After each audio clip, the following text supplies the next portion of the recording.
आज तो कुछ आया नहीं कोई, ये सब सृष्टि वो नहीं आती।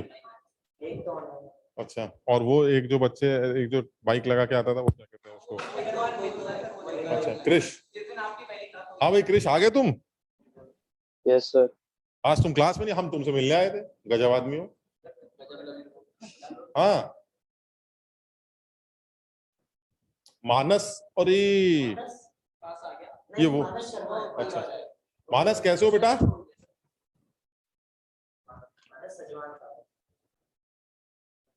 अब मेरी आवाज आ रही है? वैभव, रिजल्ट कैसा रहा भाई? सर ठीक था, अच्छा था मतलब। तेरी रिजल्ट वो आवाज नहीं आ रही यार। सर हाँ आ रही है आवाज। काफी कम आ रही है कौशिक, आवाज बहुत कम आ रही है यार। तो कितने मार्क्स आए? सर केमिस्ट्री में 85। एक सेकंड रुको यार, थोड़ा सा साउंड तेज करते हैं। अब बोलो जरा। सर केमिस्ट्री में 85 आए। 85 आए, अच्छा ठीक है। लवली कैसा रहा पेपर?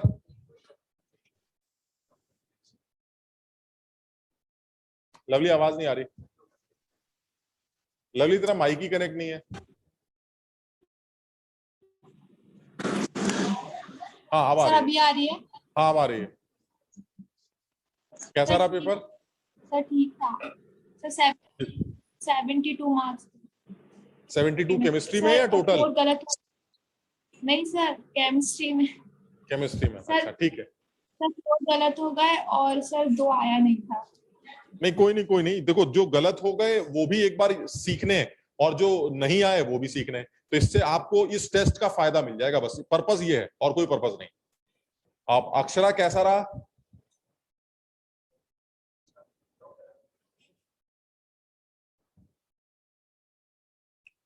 अक्षरा पेपर कैसा था? अच्छा था सर। पास हो गई? यस सर, 70 आया 70? केमिस्ट्री में। और टोटल? टोटल 265। 265। तो केमिस्ट्री में तो और लाने चाहिए थे। यस थोड़ा सा। तो क्या क्या गड़बड़ था? मैथ केमिस्ट्री में क्या गड़बड़ हुआ? क्या ये पीरियोडिक टेबल में थोड़ा गलत हो गया। अच्छा, तो इसको देखो बेटा एक बार। ठीक है, तो हम लोग कहां पर थे भाई? ठीक है, अच्छा तो ये डिसाइड करना था हमें कि कोई सॉल्ट ज्यादा सॉल्युबल है या कम सॉल्युबल है, तो ये कंपैरिजन कैसे करें, है ना? तो इस कंपैरिजन में अभी, अच्छा मैथ्स नहीं लगी या लग चुकी है? मैथ्स मैथ्स लग गई थी, वो 100 और 10 वो हो गई थी ना, इनको पता ही नहीं है। तो क्या डिसाइड हुआ था फाइनली सॉल्युबिलिटी के लिए? कि अगर जैसे हम लोगों ने जो एग्जाम्पल लिया था, मैं दोबारा एक बार ले लेता हूं। जो हम लोगों ने एग्जाम्पल लिया था वो ये लिया था कि आपके पास CSF था, CSCl था, CSBr था और CSI था, और मैंने ये पूछा था इन सॉल्ट्स की सॉल्युबिलिटी का ऑर्डर क्या होगा, यही सवाल था ना? तो तुम लोगों को शायद ये प्रॉब्लम आ रही थी कि सर जब मैं लैटिस एनर्जी देख रहा था तो लैटिस एनर्जी का जो सीक्वेंस बन रहा था वो लैटिस एनर्जी भी राइट से लेफ्ट मूव करने पर इंक्रीज कर रही थी, यानी लैटिस एनर्जी यहां से आ जाने पर इंक्रीज कर रही थी, इंक्रीजिंग ऑर्डर था। और जब आपने हाइड्रेशन एनर्जी निकाला था तो हाइड्रेशन एनर्जी भी यहां से आ जाने पर इंक्रीज कर रहा था, यानी ये भी इंक्रीजिंग था।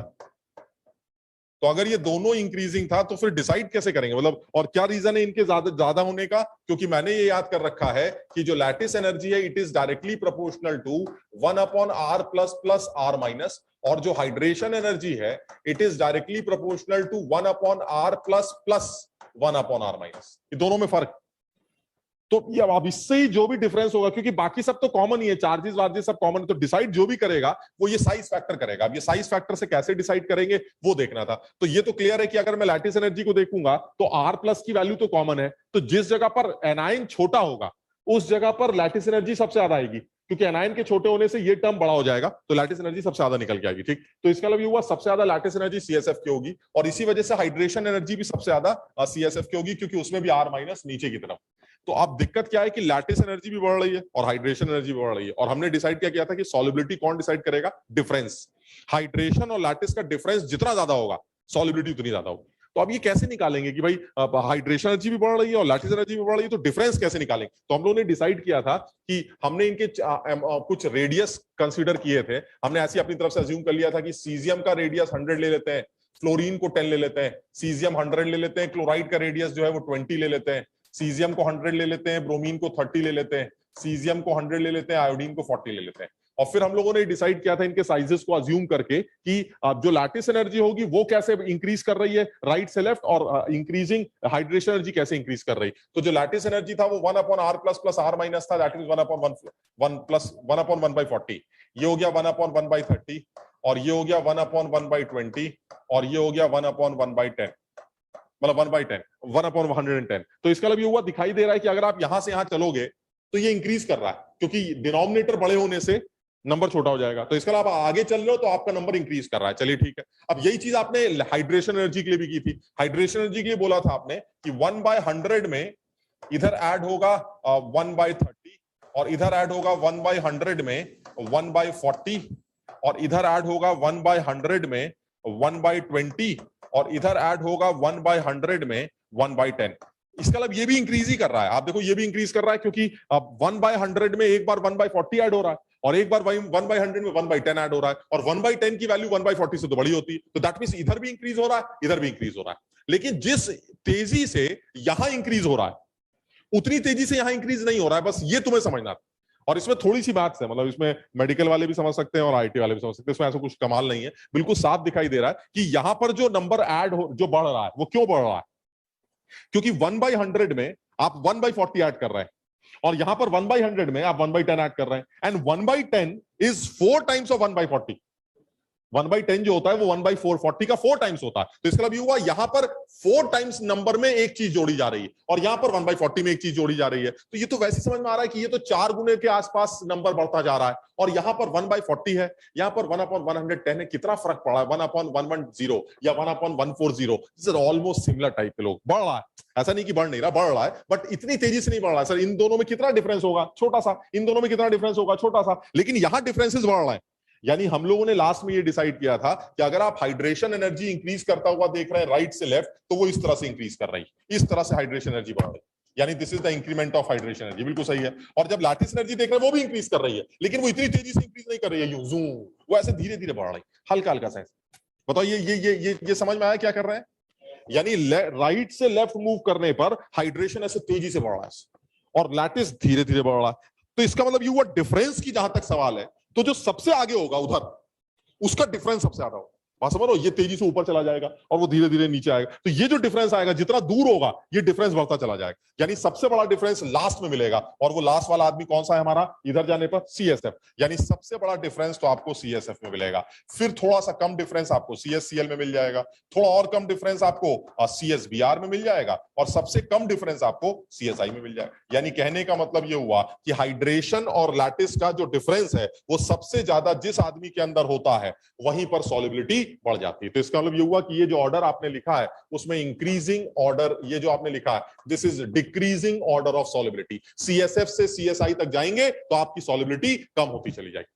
लेकिन अब उसमें ये डाउट आ रहा है, मतलब सब कुछ बच्चे जो पढ़े लिखे समझदार हैं उनको ये दिखता है, मतलब सर उनको ये थोड़ा थोड़ा समझ में आता है, लेकिन उनके दिमाग में एक डाउट आता है। डाउट ये आता है कि सर जब सवाल आएगा तो ये 100, 200, 150, 140 हम मानेंगे क्या बार बार? तो हमें क्या पता किसकी रेडियस कितनी होती है? ये तो आपने अंदाजा लगाया, ये लगाया कि सीजियम जो है वो बड़ा होता है, चलिए ठीक, और फ्लोराइड छोटा होता है। फ्लोराइड को 10 मानकर 20, 30, 40 समझ में आता है, लेकिन अब हर बार हम कैसे ये डिसाइड करेंगे कि साइज कितना लें? यहां तो फिर भी दिमाग काम कर रहा है, हर जगह तो दिमाग काम नहीं करेगा। तो ऐसे में मैंने एक जुगाड़ ये बताया है कि जब भी कभी सॉलिबिलिटी का ऑर्डर निकालना हो तो सॉलिबिलिटी उस सॉल्ट की रिलेटिवली ज्यादा निकल के आएगी जिसके अंदर कैटायनिक एनायनिक साइजेस का डिफरेंस वो ज्यादा है। यानी एक कैटायन होगा सॉल्ट के अंदर, एक एनायन होगा, तो जहां पर भी कैटायन और एनायन के साइज का अंतर सबसे ज्यादा होगा वहां सॉलिबिलिटी सबसे ज्यादा होगा। तुम देखो यहां पर ये बात प्रूफ हो रही है, यहां पर सबसे ज्यादा सॉलिबिलिटी किसकी बोल रहे हो? CSF की। और CSF में कैटायन और एनायन की साइज का डिफरेंस 90 है।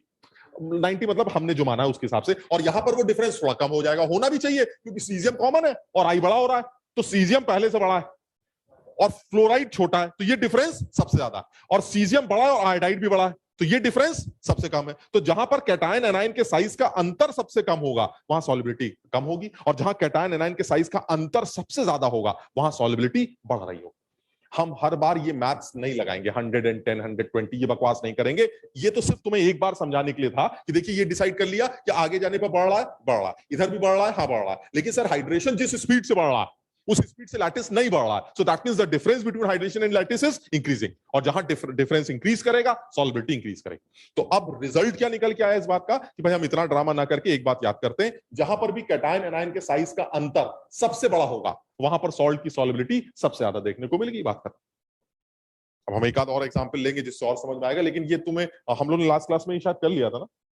हाँ, तो एक बार चाहो तो दोबारा लिख दो ताकि समझ में आ जाए। मोनित समझ में आया बेटा? Yes sir. एनायन एनायन मतलब एनायन और कैटायन, मतलब the difference should be high, more will be the solubility of the salt.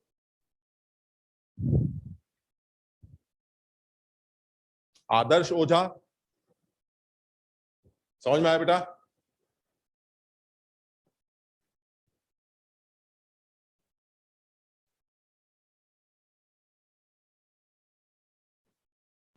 Sir ये चैप्टर को मतलब 2 पार्ट्स में पढ़ाया जाएगा या फिर एक पार्ट में पूरा मतलब पूरा कवर किया जाएगा? यार 2 पार्ट मतलब हम देखो ये आयनिक बॉन्ड कर रहे हैं, हम बताते हैं हम क्या क्या पढ़ाएंगे तुम्हारे हिसाब से। 2 पार्ट क्यों बोल रहे हो? नहीं सर, एक बुक मिली थी उसमें मतलब एनावस थी, उसमें 2 तरह के दे रखे हैं कि केमिकल बॉन्डिंग 1 केमिकल बॉन्डिंग 2। मुझे लगा आप नहीं नहीं 2 नहीं पार्ट में। नहीं नहीं नहीं, हम अपना बता दें हम क्या करेंगे। आप सबसे पहले हम करेंगे आयनिक बॉन्ड की कंप्लीट करेंगे, फिर कोवेलेंट बॉन्ड को कंप्लीट करेंगे, उसके पीछे जितनी भी थियरीज हैं वो सारी कंप्लीट करेंगे, फिर डाइपोल मूवमेंट्स उसी के अंदर आएंगे, हाइड्रोजन बॉन्डिंग उसी के अंदर आएगी, मॉलिक्यूलर ऑर्बिटल थ्योरी उसके अंदर आएगी। ये पूरा चैप्टर इस तरह से कवर होगा। उसके अलावा जो बॉन्ड तुम समझ लो बॉन्डिंग में क्या हो रहा है, बॉन्डिंग में इसी तरह के मॉलिक्यूल्स बॉन्ड्स, तो तुम्हें नहीं लगता ये आगे की पूरी इनऑर्गेनिक केमिस्ट्री भी बॉन्डिंग के अंदर ही है? तो जो जो चीजें आती जाएंगी वो आप आगे बॉन्ड ब्लॉक केमिस्ट्री में पढ़ते रहें। हम जो बॉन्डिंग के कोर पॉइंट्स हैं, जैसे प्रोडक्ट टेबल में भी हमारी बात हुई थी, जो हमारे कोर पॉइंट्स है वो हमें डिस्कस करना है कि भाई बॉन्ड किसे कहते हैं, आयनिक बॉन्ड किसे कहते हैं, कोवेलेंट बॉन्ड किसको कहते हैं, आयनिक बॉन्ड कब बनता है, कोवेलेंट बॉन्ड कब बनता है, लैटिस एनर्जी क्या है, जो टाइप्स हैं वो सारी चीजें डिस्कस कर लेंगे। उसके बाद धीरे धीरे करके जो ब्लॉक केमिस्ट्री आएगी उसमें और भी मॉलिक्यूल्स बनेंगे, उनके स्ट्रक्चर तुम्हें याद करने पड़ेंगे, तमाम चीजें जो है वो ब्लॉक केमिस्ट्री में पी ब्लॉक एस ब्लॉक में आती रहेंगी आगे इनऑर्गेनिक केमिस्ट्री। तो हम ये पूरा चैप्टर ही कवर करें, ठीक है ना? अच्छा, अब मैं कुछ एग्जांपल दे रहा हूं, तुम अपने आप बताना कि जो मैंने ऑर्डर दे रखे हैं अब वो इंक्रीजिंग है या डिक्रीजिंग। ठीक है, अपने आप समझ के देखना, थोड़ी सी अकल लगाते जाएंगे और एक एक को जरा करने की कोशिश करते हैं। जैसे ये पहला वाला आदमी है, ध्यान से देखते हैं जरा। वो कह रहा है क्या बता सकते हैं कि LI F से लेके अगर मैं LI तक चलूं, इसका मतलब जरा समझना, हो सकता है कम समझ में आ रहा हो। LIF से लेकर LI समझ लो, तो इसका मतलब क्या क्या क्या क्या बना? ये बना LIF, फिर LICl, फिर LIBr और फिर LII। बताओ ठीक कह रहे हैं? ये सब सवाल ये है कि अगर आप LIF से लेके LII तक चलेंगे तो आपका ये चलना इंक्रीजिंग ऑर्डर है सॉल्युबिलिटी का या डिक्रीजिंग ऑर्डर है सॉल्युबिलिटी का? सोच के, मतलब जल्दबाजी मत करना। पहला सवाल, आप LIF से लेके LII तक चलना चाह रहे हैं, आपको ये बताना है कि ऐसे चलने से जो आपका ऑर्डर बनेगा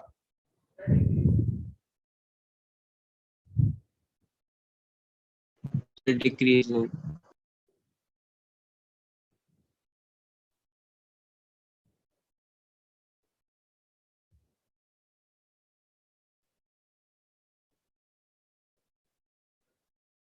सर डिक्रीजिंग। डिक्रीजिंग।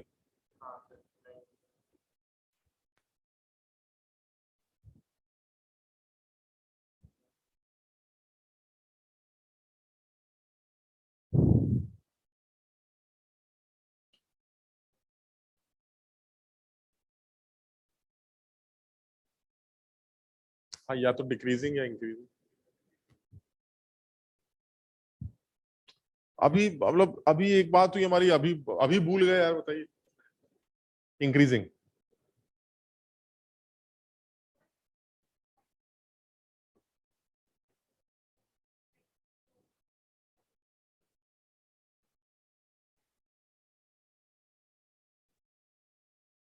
डिफरेंस सबसे ज्यादा कहां पर है?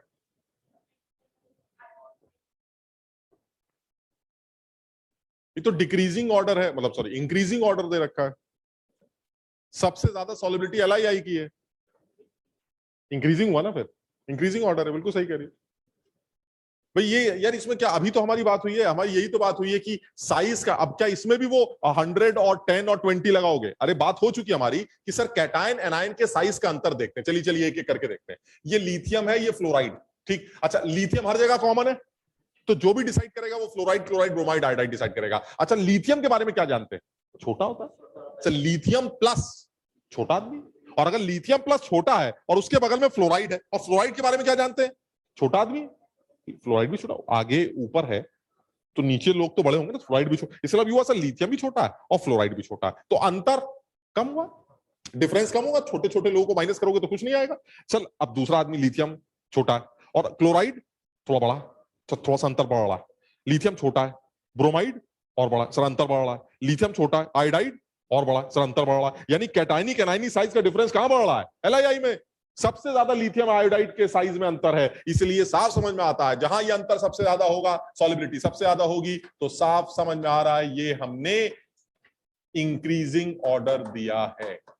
This is increasing order of solubility. यानी लिथियम फ्लोराइड से अगर आप लिथियम आयोडाइड तक जाएंगे तो लिथियम आयोडाइड सबसे ज्यादा सॉल्युबल होगा, लिथियम फ्लोराइड सबसे कम सॉल्युबल होगा। और वो बिल्कुल साफ समझ में आ रहा है। The size of lithium plus is small and the size of fluoride is small, the difference between two small sizes वो ज्यादा नहीं निकल के आएगा। और हमने बात कर रखी है कैटायनिक एनायनिक साइज का अंतर जितना ज्यादा निकल के आता है, सॉल्ट की सॉल्युबिलिटी उतनी बेहतर देखने को मिलती। और मुझे लगता है सेम आंसर NaF और NaI का आएगा, बिकॉज Na भी हमें छोटा ही लगता है क्योंकि लिथियम के जस्ट नीचे आता है। NaF is less than, NaCl is less than, NaBr is less than NaI, and this is again साफ दिख रहा है, this is increasing order of solubility. हाँ,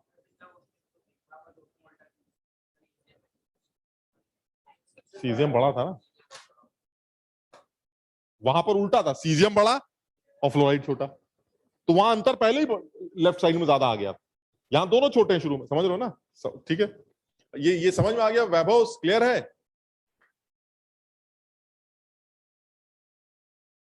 वैभव समझ में आया? Yes sir. हाँ, लवली ठीक है? लवली तुम्हारा तो माइक ही कनेक्ट नहीं होता है।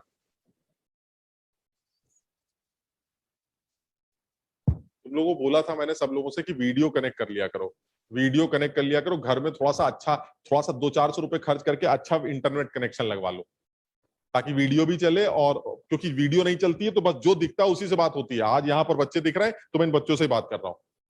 स्टूडियो में सिर्फ वो दिखते हैं, जो बच्चे दिखते हैं सिर्फ उन्हीं से बात होती है। स्टूडियो से भी जब क्लास लेता हूं तो यही लोग दिखाई देते हैं, 2-4 लोग कभी कभी आगरा वाले दिख जाते हैं तो उनसे बातचीत होती है। जो लोग घर पे बैठे हैं उनसे कोई इंटरेक्शन नहीं हो पाता है क्योंकि उनकी शक्ल नहीं दिखती।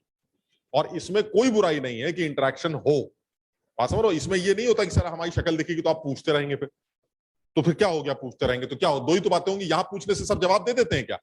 ये भी तो कभी उल्टा सीधा जवाब देते हैं, तो ऐसे तुम भी उल्टा सीधा कभी जवाब दे दोगे, कभी सही दे दोगे। इसमें कोई बुराई थोड़ी ना, लेकिन कम से कम इंटरेक्शन तो होगा, आइडिया तो लगेगा। खैर, अब तीसरा देते हैं LIF। ये तो ठीक है, ये तो ऐसा लग रहा है जैसे LIF से CSF में ऐसा लग रहा है कि LI, ये तो ये ऑलमोस्ट, हाँ इसी LIF और फिर LIF के बाद कौन आएगा? NaF, फिर KF, फिर RBF, फिर CSF। अब डिफरेंस का जहां तक सवाल है, मुझे लगता है कि Na छोटा, फ्लोराइड छोटा, छोटे छोटे बेकार हो गए, बड़ा छोटा थोड़ा बढ़ गया, बड़ा छोटा और बढ़ गया, और बड़ा छोटा और बढ़, सबसे ज्यादा साइज डिफरेंस कहां है? CSF के अंदर। तो इसका मतलब ये आगे जाने पर आपका सॉलिबिलिटी इंक्रीज कर रहा है, तो ये भी इंक्रीजिंग ऑर्डर ही दिखाई दे रहा है। समझ में आया है ना?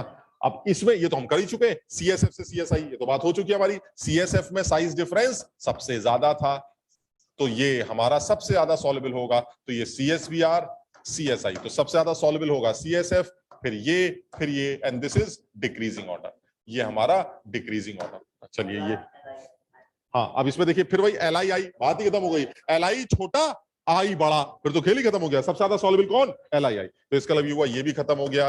LiI ज्यादा सॉल्युबल है NaI से, सो on so on so on CSI से। तो हमें लगता है ये भी हमारा डिक्रीजिंग ऑर्डर, ये भी डिक्रीजिंग ऑर्डर हो गया। अच्छा, फिर बी। अब देखो ये वाला सवाल जो देने का पर्पस था, इसको देने का सिर्फ एक पर्पस ये है ताकि तुम ये याद रखो कि जो यहां पर एनाइन कौन है? एनाइन, सोच के जवाब देना। एनाइन नेगेटिव चार्ज कौन? Hydroxide ion, and that is OH negative. तो तुम्हें सिर्फ ये बताना था मुझे कि OH negative is treated to be a small anion, बस खत्म। This is small. मतलब हालांकि तुम भी सोच सकते हो O और H, O के साथ H लगाया तो छोटा आयन माना जाएगा। तो ये आगे के लिए भी ध्यान रखेंगे कि हाइड्रोक्साइड आयन जो होगा वो स्मॉल आयन की कैटेगरी में आएगा, और बेरिलियम तो शुरू में ही होता है, ये भी छोटा ही है सर। तो छोटे छोटे खेल खत्म हो गया। तो इसका बेरियम पे आओगे तो बड़ा छोटा वाला केस बनेगा। बड़ा छोटा डिफरेंस, बड़ा डिफरेंस के बढ़ने से सॉल्युबिलिटी बड़ा। इसका मतलब ये हुआ कि सर यहां पर भी अगर आप बात करें तो बेरिलियम छोटा, हाइड्रोक्साइड छोटा, छोटे छोटे बेकार हो गए, तो this is less soluble than MgOH whole twice, फिर CaOH whole twice, so on so on so on, और लास्ट में आ गए आप BaOH होल ट्वाइस, क्योंकि BaOH होल ट्वाइस में बेरियम का साइज बड़ा है, हाइड्रोक्साइड का साइज छोटा है, डिफरेंस बहुत तगड़ा है, सॉल्युबिलिटी आपकी कम होगी। तो ऐसा लग रहा है ये आपका increasing order, this is increasing order. ये भी वही है, बिल्कुल वही है। LiOH के बारे में बात हो चुकी है। OH छोटा होता है, लिथियम भी छोटा होता है, तो छोटे छोटे बेकार हो गए, ये बड़ा छोटा, ये सब, यानी सबसे ज्यादा साइज डिफरेंस यहां पर है, तो सबसे ज्यादा सॉल्युबल ये होगा। तो इसका मतलब ये हुआ कि अगर आप ऑर्डर बनाते हैं तो ये हो जाएगा LiOH जो कि कम सॉल्युबल है, NaOH से जो कि कम सॉल्युबल है, सो ऑन, सबसे ज्यादा सॉल्युबल CHOH हो जाएगा, और ये आपका इंक्रीजिंग ऑर्डर होगा,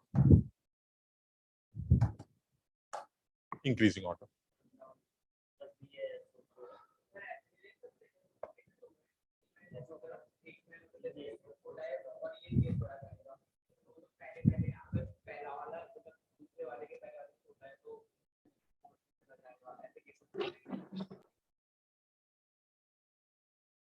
क्या?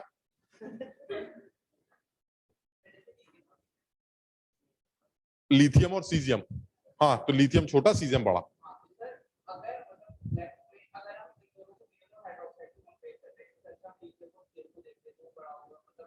नहीं तो एनाइन को भी तो देखना पड़ेगा ना यार, एनाइन कैसा है ये भी देखना पड़ेगा ना। डिफरेंस तो कैटायन एनाइन को देख के, सिर्फ कैटायन को देख के डिफरेंस तो ना पता चलेगा, डिफरेंस आपको कैटायन और एनाइन को देखकर ही डिसाइड करना पड़ेगा। समझो, कई बार तो ऐसा हुआ ना कि लिथियम जीता भी। देखो यहां कौन सॉल्युबिलिटी में, कौन ये लिथियम हारा कि जीता? हार गया, ये देखिए हार गया। अब देखिए दूसरा लिथियम दिखाता हूं, ये जीता या हारा? तो तुम लिथियम के पीछे पड़ा रहोगे तो गलत नहीं हो जाएगा? ये भी तो देखना पड़ेगा कि एनाइन कौन सा है। बात समझ रहे हो कि नहीं? यहां लिथियम फ्लोरीन के साथ है, तो छोटे छोटे लोग हैं, छोटे लोगों का डिफरेंस छोटा, लेकिन यहां लिथियम आयोडाइड के साथ, आयोडाइड बड़ा होता है, तो छोटे और बड़े के बीच का अंतर ज्यादा होता है, तो यहां सबसे ज्यादा सॉल्युबल देखने को मिलेगा। यानी एक्चुअली लिथियम सीजियम की कहानी नहीं है, कहानी कैटायन और एनायन के साइज के डिफरेंस की। तो जहां पर भी कैटायनिक एनायनिक साइज डिफरेंस सबसे ज्यादा होगा वहां सॉल्युबिलिटी इंक्रीज करेगी। और क्यों इतनी मेहनत कर रहे हो बताओ? ये इसलिए मेहनत कर रहे हैं क्योंकि सर कितना जिंदगी आसान होती अगर कोई सॉल्ट ये कह देता कि मेरी लैटिस एनर्जी ज्यादा है और मेरी हाइड्रेशन एनर्जी कम।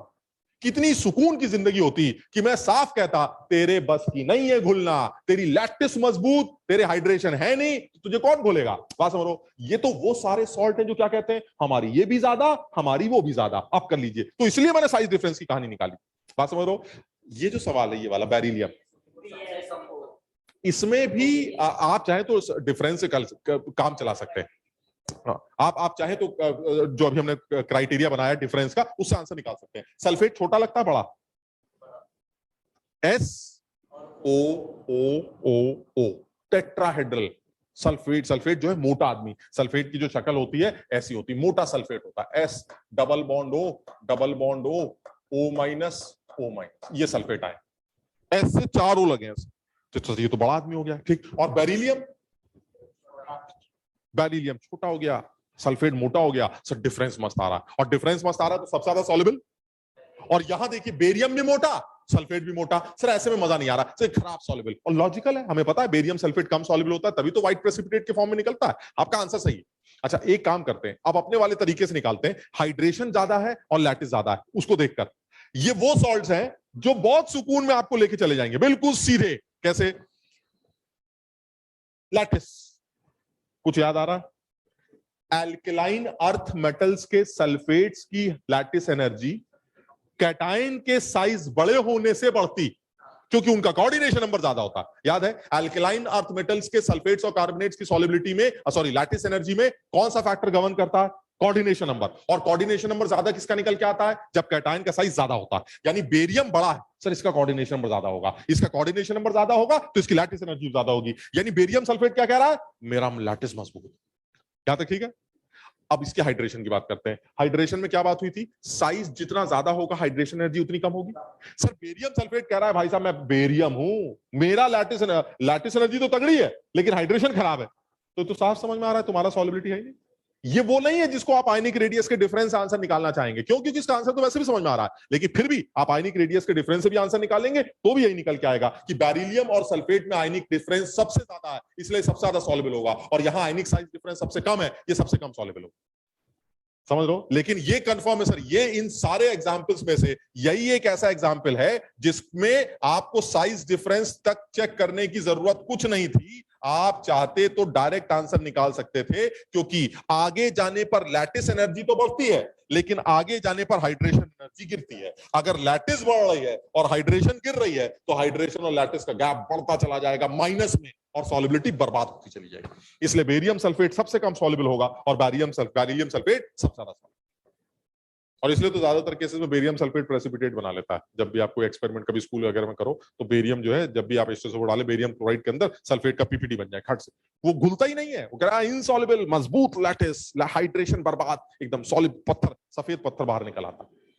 अच्छा यही चीज LiCl4 के साथ है। बताओ इसमें ClO4, अब इसमें शायद तुम्हें, हालांकि तुम्हें पता होना चाहिए, ClO4 जो है हमारा वो एक anion, lithium plus and ClO4 anion, ये और देख के लग रहा है सर ClO4 तो बड़ा और लिथियम छोटा, तो छोटा बड़ा डिफरेंस बड़ा, तो इसका मतलब ये हुआ बात खत्म होगी सर। लिथियम पर क्लोरेट में सबसे ज्यादा साइज डिफरेंस आएगा और अब सीजियम पर क्लोरेट में आपको साइज डिफरेंस कम होगा। तो इसका मतलब ये हुआ सर, साफ समझ में आ रहा है कि जो सबसे ज्यादा साइज डिफरेंस है फर्स्ट वाले के अंदर है, इसलिए LiClO4 सबसे ज्यादा सॉल्युबल होगा, फिर NaClO4 आ जाएगा और इस तरह करते करते करते फिर CaClO4 आ जाएगा। यानी ये जो आप आगे जा रहे हैं ये डिक्रीजिंग ऑर्डर लगता है आपको सॉल्युबिलिटी।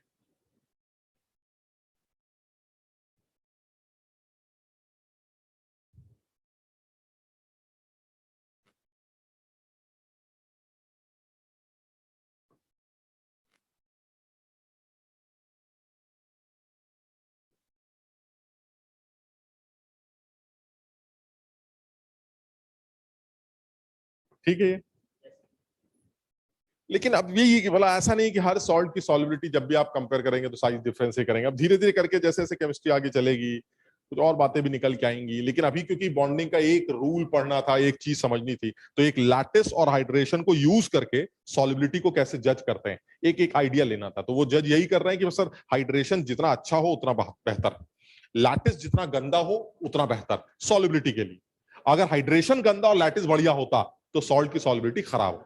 तो इसका मतलब हुआ सॉल्ट की सॉल्युबिलिटी के पीछे एक कहानी यही है कि जो आयनिक सॉलिड्स है हमारे, उन आयनिक सॉलिड्स की सॉल्युबिलिटी कंपेयर जब भी की जाएगी तो वहां पर सिर्फ लैटिस और हाइड्रेशन के डिफरेंस से आंसर निकाला जाएगा। और हाइड्रेशन लैटिस का गैप ज्यादा तब देखने को मिलता है जब कैटायनिक एनायनिक साइज डिफरेंस ज्यादा होगा। बस ये काम। ठीक है, ठीक, चलिए और आगे बढ़ते हैं। अब देखो वैसे तो मैं लिख के लाया हूं तुम्हें ये एक पॉइंट है जो कि बड़ा आसान सा पॉइंट है और इंटरेस्टिंग पॉइंट है, जिस पर जेई में भी सवाल पूछा जा चुका है और नीट में भी 2 साल पहले सवाल आया हुआ है, 2-3 साल पहले। सवाल देखिए ये है कि हम इस हाइड्रेशन एनर्जी का या सिर्फ हाइड्रेशन प्रोसेस की बात कर लेते हैं, इस हाइड्रेशन प्रोसेस का एक एप्लीकेशन देखना चाह रहे हैं। अब देखिए एप्लीकेशन वगैरह कुछ नहीं है, आप ये बताइए, इसको अभी एक सेकंड इसको नहीं पढ़ते हैं, ऐसे सोचते हैं जरा।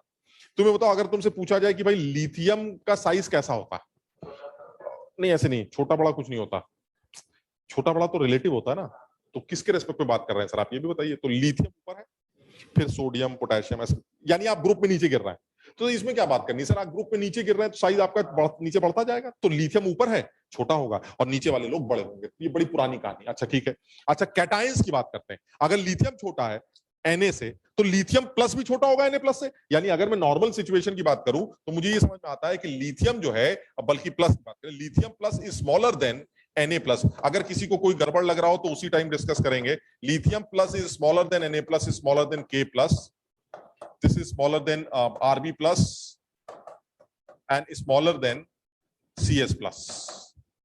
बताओ इसमें किसी को कोई डाउट है क्या?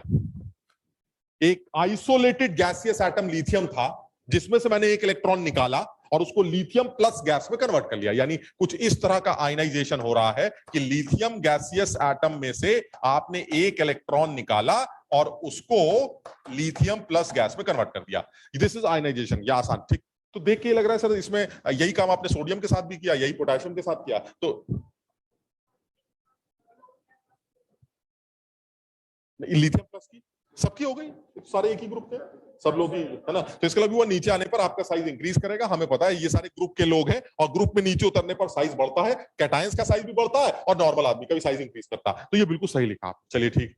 लेकिन इससे अच्छा सवाल क्या है? इससे अच्छा सवाल है कि अगर मैं lithium plus Na plus Rb plus K plus को पानी में ले लेता तो उल्टा ऑर्डर बन जाता। And this is unique process, unique step. और ये पूछ चुका है जेईई में सवाल। लिथियम प्लस गैस इज छोटा देन Na प्लस, तो नॉर्मल है, लिथियम छोटा तो है, लिथियम प्लस भी छोटा होगा। लेकिन यही लिथियम प्लस एक्वस ये बड़ा हो जाएगा Na प्लस एक्वस। ये बदतमीजी, ये पानी के अंदर कुछ और हो रहा है, हवा में कुछ और चल रहा है। यानी जब तुम आइसोलेटेड गैसियस एटम की बात करते हो, आइसोलेटेड गैसियस आयन की बात करते हो, तो लिथियम प्लस को छोटा बोलते हो Na प्लस से, Na प्लस को छोटा बोलते हो K प्लस से, K प्लस को छोटा बोलते हो Rb प्लस से, CS प्लस। सही चल रहा है।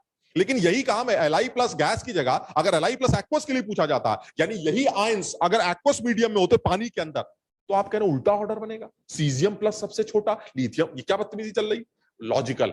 लिथियम प्लस को जब तुम पानी में डालोगे तो लिथियम प्लस को पानी की पोलैरिटी खींचेगी।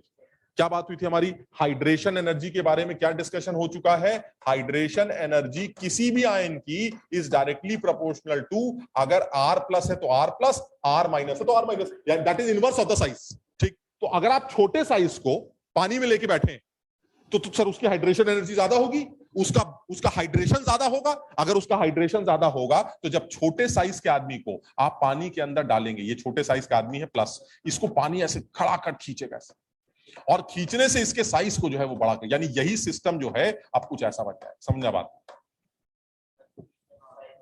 क्योंकि लिथियम प्लस का हाइड्रेशन सबसे ज्यादा हो रहा है। समझो, मैं इसको नई स्लाइड पे एक बार बना लेता हूं। लिथियम प्लस का हाइड्रेशन, फिर ये बात दोबारा दिखा दूंगा। लिथियम प्लस का हाइड्रेशन जो है वो सबसे ज्यादा हो रहा है, क्योंकि हमें पता है हाइड्रेशन जो होता है वो किसके ऊपर डिपेंड करता है। तो हमने हाइड्रेशन एनर्जी या हाइड्रेशन के बारे में कुछ रूल्स पढ़े। Hydration is inversely proportional to 1/R plus 1/, अगर मैं सॉल्ट की बात करता हूं, अगर मैं सिर्फ आयंस की बात करता हूं तो hydration is inversely proportional to R plus, या फिर hydration is inversely proportional to ion minus. अगर कैटायन है तो वो ज्यादा हाइड्रेट करेगा अगर उसका साइज छोटा है, अगर एनायन है तो वो ज्यादा हाइड्रेट करेगा और उसका साइज छोटा है। समझ लो? तो इसका मतलब ये हुआ, अगर मैं सिर्फ कैटायन की बात करता हूं तो मैं लिख सकता हूं hydration energy is inversely proportional to size of cation. ये ठीक है यहां तक? अच्छा, अब आप लिथियम प्लस को लेके आइए। जब आप लिथियम प्लस को पानी में लेके आएंगे तो लिथियम तो छोटा लगता है, यानी अगर आप लिथियम प्लस की कहानी लेके आए हैं तो ये कुछ ऐसा दिख रहा है कि सर लिथियम जो है आपका छोटा है, इसके ऊपर पानी इसको जो है खूब खींचेगा। Sir this is lithium plus, पानी इसको खूब खींचेगा, और पानी के खींचने के चक्कर में होगा क्या कि लिथियम प्लस क्योंकि ज्यादा हाइड्रेट कर रहा है उसका साइज बड़ा हो जाएगा। अच्छा, यही काम अगर आप सीजियम प्लस के लिए करते हैं तो क्या होगा? तो हमने कहा देखिए ऐसा सीजियम प्लस के लिए करें चाहे किसी और के लिए करें, सीजियम बड़ा था सर, अगर ये बड़ा होगा तो पानी इसको ज्यादा नहीं खींच पाएगा, और पानी अगर इसको ज्यादा नहीं खींच पाएगा तो इसका साइज भी बड़ा होगा, कुछ तो खींचेगा ही, लेकिन सर कितना भी बड़ा हो जाए इससे बड़ा नहीं होगा। समझो बात को, ये बड़ा यूनिक सा फीचर हो गया, और ये तभी कर पाओगे जब पता होगा। भाई तुम इतना ही तो जानते हो लिथियम प्लस का हाइड्रेशन ज्यादा होगा, लेकिन तुम ये तो ना कह सकते हो कि इतना ज्यादा होगा कि तुमको हरा देंगे और उसको हरा देंगे। अब ये तो याद ही करना पड़ेगा। तो हम सिर्फ इस बात को एक्सप्लेन कर रहे हैं कि why lithium plus aqueous is bigger than Na plus aqueous. In case of gaseous phase, lithium plus gaseous ion is smaller than Na plus gaseous ion. But in aqueous phase, lithium plus aqueous is bigger than Na plus aqueous. Why? Because lithium plus का small size उसको ज्यादा hydrate करवाता, क्योंकि hydration is inversely linked with size. If the size of the cation is small, hydration will be more. And what is hydration? Hydration is water का घेरना, और जितना ज्यादा water घेरेगा उतना attract करेगा, और जितना attract करेगा तुम्हें उतना ही बड़ा कर देगा। यानी लिथियम प्लस को सबसे ज्यादा हाइड्रेशन मिल रहा है, जिसकी वजह से उसका साइज सबसे बढ़ रहा है। सीजियम प्लस या उसके दूसरे आदमियों को कम हाइड्रेशन मिल रहा है, उनका साइज उतना इंक्रीज नहीं कर पा रहा। इसका मतलब युवा, अगर मैं एक्वस मीडियम की बात करता हूं तो ऑर्डर बिल्कुल रिवर्स जैसा दिखाई देता है। लिथियम प्लस Na प्लस फलाना जैसे ये ऑर्डर ना, ऐसे। तो lithium plus greater than Na plus हर ग्रुप का एप्लीकेबल, लेकिन एग्जैक्टली वो ग्रुप में ऑर्डर इतना चेंज होगा ये नहीं पता। ये कंफर्म है कि कैटायन का जो साइज है अगर वो छोटा है तो उसका हाइड्रेशन इंक्रीज कर जाएगा, ये क्लियर है। और सेकंड में वो नहीं है कि हमेशा ऐसा, लेकिन अगर सवाल आएगा ना तो आप इसके अलावा कोई आंसर क्योंकि आप याद करके तो जाएंगे नहीं, तो आप अगर सेकंड ग्रुप का भी सवाल आता है तो आप यही लिख दीजिएगा बेरिलियम प्लस 2 जो हवा में सबसे छोटा था वो पानी में सबसे बड़ा, ठीक है ना। तो ये आ जाएगा Na plus greater then K plus aqueous greater than Rb plus aqueous and greater than CS plus aqueous.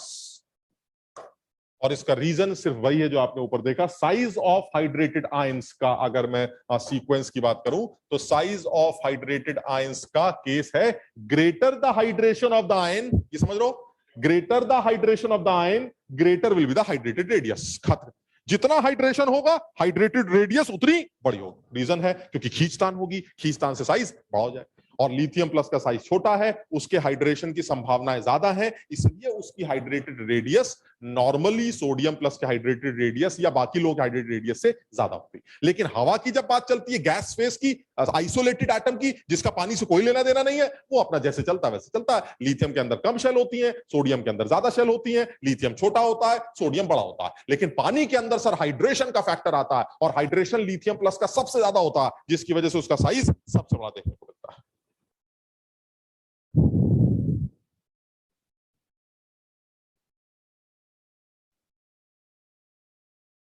तो अभी सिर्फ साइज की बात, हाइड्रेशन की बात की है, साइज। फिर सेकंड फैक्टर पे आते हैं।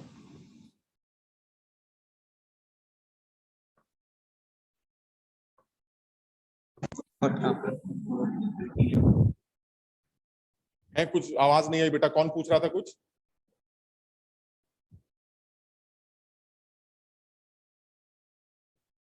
अच्छा,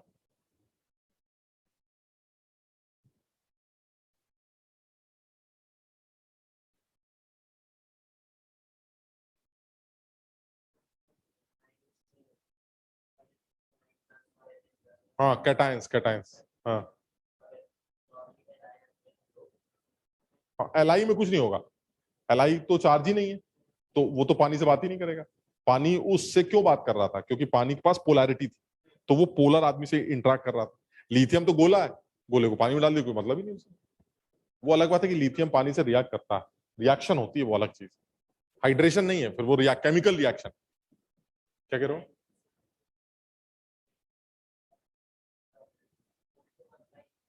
हाँ एनायन में भी नहीं, एनायन के लिए नहीं कह रहा, ये कह रहा है लिथियम को अगर अकेले डालें तो क्या होगा।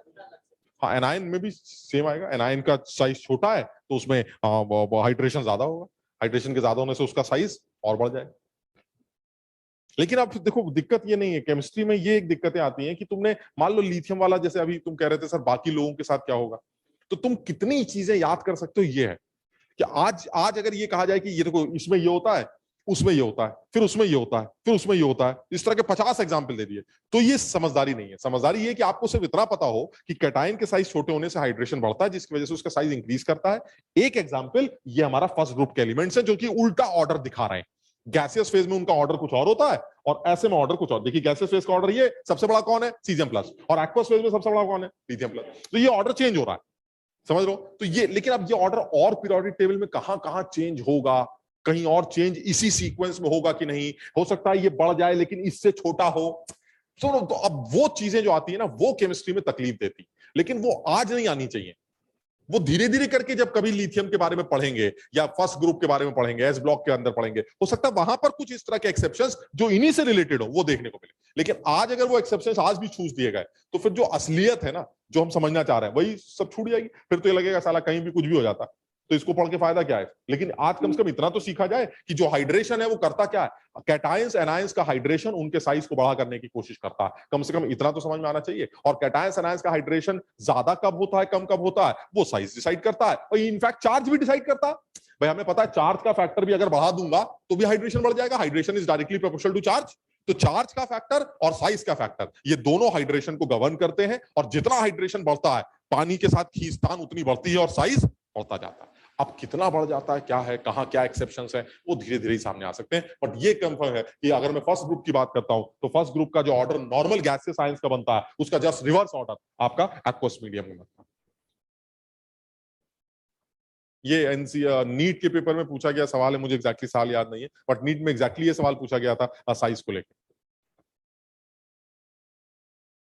सेकंड, दूसरा एप्लीकेशन क्या हो सकता है हाइड्रेशन का, देखिए बड़ा अच्छा है, मोबिलिटी ऑफ द आयन। बड़ा आसान, आयन भाग रहा है तो उसकी मोबिलिटी ज्यादा कब होगी? अरे भाई उतनी ज्यादा तब होगी ना जब पानी से बातचीत कम होगी। अगर आयन को पानी नहीं दबोच लिया तो भागेगा कैसे? तो इसमें बात ही खत्म। और आयन पानी में को पानी कब दबोचेगा? जब आयन का हाइड्रेशन ज्यादा होगा। और हाइड्रेशन ज्यादा कब होगा? जब साइज खत्म होगी बात। यानी लिथियम प्लस को सर पानी चलने ही नहीं देगा, पानी ऐसे घेर के खड़ा हो जाएगा, तो लिथियम प्लस की मोबिलिटी कम हो जाएगी, तो वही हो गया, बात खत्म। यानी मोबिलिटी भी बिल्कुल वही चीज से रिलेटेड है, more the hydration smaller will be the mobility, बात खत्म। और हाइड्रेशन किसका ज्यादा? लिथियम प्लस का। तो सबसे कम मोबिलिटी किसकी? लिथियम प्लस, और सबसे ज्यादा मोबिलिटी सीजियम प्लस। भागना, मोबाइल, मोबाइल समझ तो, भागना नहीं, ये मोबाइल नहीं,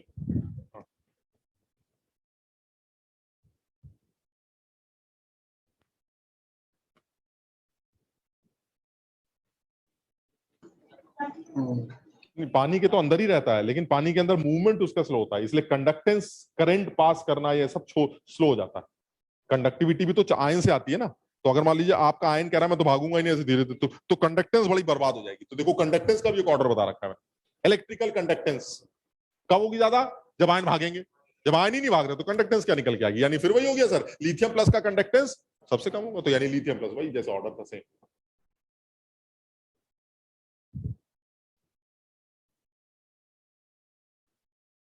शुभ, समझ में आया बेटा?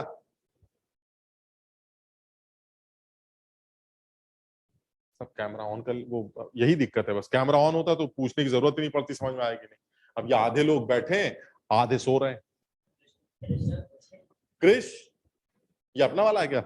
Yes sir. जाग रहा है भाई क्रिश, आज तुम जाग रहे हो? हाँ सर। शाबाश। आज बाकी पब्लिक सो रही, कोई जवाब नहीं दे रहा। नैतिक समझ में आया बेटा? अब देखो लवली ने अब कैमरा ऑन किया, आपका मतलब ये समझ में आ रहा है कि लवली पढ़ रही है, बैठी है, सो नहीं रही। तुम सब भी अगर कैमरा ऑन करोगे तो पता तो चलेगा कि जिंदा हो या नहीं रहे, कुछ पता तो चलेगा। ये देखिए नैतिक, नैतिक समझ में आ रहा है बेटा?